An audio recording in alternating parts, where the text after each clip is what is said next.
I want to talk to you about some games that we use. Many of you who work with special needs kids know how long it could take. Hey, can we start over again?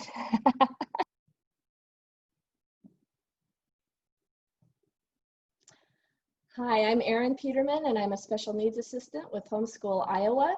I have 5 children. I've been homeschooling for probably 15 years. 2 of those children have graduated, and I have 3 at home. One's a senior. He'll be graduating with a drive-by graduation this year. But anyway, I really liked what some of the other ladies said about how we need to look at education differently with our special needs kids.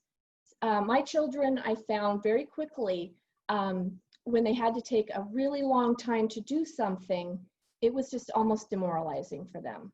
So one year at Homeschool Iowa conference, I listened to the lady with Right Start Math, and she talked about how doing a game for 15 minutes is equal to 1 worksheet. And that really clicked with me. And I didn't know it, but I already owned the math card games. Oh, I'm trying not to get a shine on that. That Right Start Math sells, and I really love these. So we use these a lot to learn math with. But you can teach any subject with games. I have found some. And if you're looking for different games, I would highly suggest that you go on Pinterest and put in Gameschooling and set up a board so that they start shooting you ideas. And then also on YouTube, you can find other homeschoolers that do Gameschooling. So that's often what it's called. But I have found games for almost everything. Since I started with math, let's stick with math. Some of the things that I like is Sudoku. This teaches like least common multiple. Very fun, kind of a combination of that with Sudoku. My husband is an engineer. He really, really likes this one. And then there's games for money, Clumsy Thieves. And then, let's see, I've got some Zeus on the Loose. I got this one because we studied ancient history this year, but it's actually about multiples of 10, getting to 10, adding up to 10, subtracting, and then you hopefully get a hold of Zeus by the end of the game. And an old favorite is Racco, sequencing numbers from smallest to largest, also very much fun. And then our newest one for Christmas, what I do is I ask for these for my gift for Christmas so that I can get the games. Prime Climb, excellent game, lots of stuff to teach. And then, let's see, social studies. There are lots of games for social studies. We have Scrambled States of America. If you like Spot It, this is Flags. Timeline. This is so much fun. I bought this for everybody for Christmas. And I'm not that great with history, but I found that even I could do this one. I would look if they had a white wig on. We're going to guess the 1700s. I didn't tell my kids that until later. Geography. 10 days in Africa. They have 10 days in the United States. This is a lot of fun, a lot of logic involved. The games all incorporate many different skills. Let's go on to language. Bananagrams, very similar to Scrabble, a lot of fun, a lot of spelling. And I would suggest if you have a poor speller, and I've had several, maybe work as a team, so that because at the end you check your spelling and you can't win if you don't have them all spelled right. So you can find ways to, I adapt things. We work as a team. We change the rules if we need to. A new one is Dixit. This is a very popular game out right now for language. But let's talk some of the things that our kids deal with special needs. My kids, a lot of them are, I talked about slow in schoolwork and just slow processing. So I found some games for processing speed. Slamwich, a lot of fun. Good old Dutch Blitz. I don't even have the box anymore. I usually buy 2 new games per year at the conference, the expander pack and the normal one, because they're so sticky after a while. They don't work as well. And this is a fun one, Kaleido. This one, you have to be fast. It has a lot of thinking involved. My kids can usually beat me. And I tell them, well, when you can beat your oldest brother, that's their goal. It is very fun. It says it's for slapping colors, but it's way more than that. You have to be able to think spatially for this one. Memory is something that we had a lot of trouble with, and so we have some games. Simon, which everyone knows this one. However, my husband went in and clipped the noise. So ours is just visual now, so they can only use their eyes for this one. It was one wire. I couldn't tell you how to do it, but I'm sure that there's somebody who would know how to do that. Rat-a-tat-cat. This is probably my favorite. Rat-a-tat-cat is for memory. You have to remember where the cards are, try to get the lowest score. So much fun. Highly suggest, we bought 2 decks because there weren't enough cards, and if you have more than, say, 4 people, you'll want 2 decks with that one. Distraction, you have to remember a sequence of card, and then they'll stop and ask you a silly question. Let's see, the example is like, if you had an animal from the zoo, what would your animal be and why? And then you have to remember those numbers in the right order. It's tough. For those of us who use telephones now that we don't even know telephone numbers, it's a tough one. And then also a memory game that is so cute if you have little ones.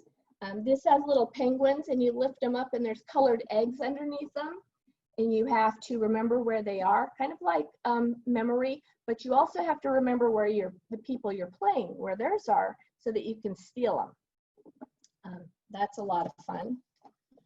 This is if you have children who have trouble with left and right, and then also thinking about left and right compared to where other people are. So my left, my right, you have to think about those things. This is a new one that's fun. And then I have some logic games, qubits. This is by Smart Games, I think is what it's called. Yeah, Smart Games. I like a lot of their stuff. We throw these in with doctor's visits, piano lessons, things like that. And this is an individual game, but we have put a lot of wear and tear on this one. Penguin Pool Party. Also, you get a puzzle and you have to fit pieces in. Let's see if I can show it to you.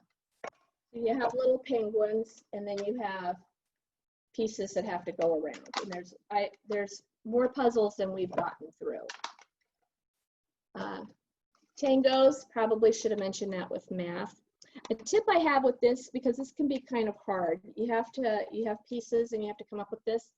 I took these the pieces and traced around a few of them so that they can have lesser pieces to fill in. And then, so say you trace around 5 pieces and they put in 2. When they get adept at that, then you can just trace around 4. And so that's another way you can adapt it up and down. Logic games. Those everybody remembers those questions on your testing, your state testing, where you have to answer if so-and-so is sitting across from so-and-so, who's next to, the other one. This Cat Primes does it. It is adorable. And it has like 4 different levels. It's a lot of fun. So logic questions.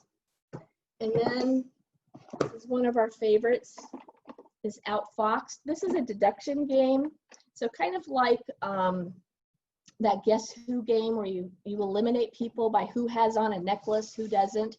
You have to remember what the clues are.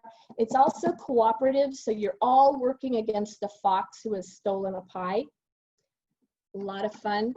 And then this one is a harder version, but it is so cute. There's little sugar cubes that you get for this one because it's a tea party. So cute. So those are some of my games that I have. I have just found that they teach so much. Oh, my husband's pointing me out something. Where's Waldo? If you have children that have problems with visual discrimination, Where's Waldo books, but this Picturica is like Where's Waldo, the book, in a game. And then this one is memorizing things, kind of like, think about that party when you go to a wedding and you look at the stuff that's on the tray. and then you have to be able to answer questions about it. That's very similar to what STARE is. So my daughter had vision therapy, so I learned some of these games there. But that's some of the things that we do. We play a lot of games. It's great in the summer to get started. And I would say my tip would be that we have to rethink what education looks like with special needs kids. Some people equate that their kids have learned something if they produce a bunch of completed worksheets or workbooks. And it doesn't really mean anything if you haven't learned anything from those. Whereas you can play a game and get those skills in a fun way. They don't actually call it education. We try not to call our things educational, because I want them to think this is for life and not just something we do that mom makes us do. And then I have another tip about not necessarily games, but just rethinking education in the terms of what our kids learn is what they need. We don't all get the same thing out of everything. And my example of this is, if 3 of us went to the museum together, we would come out of there and talk about our favorite part. And it would be different for each of us, but it would be something that pertained to us, something that is important to us, and I think something that the Lord puts on us to learn.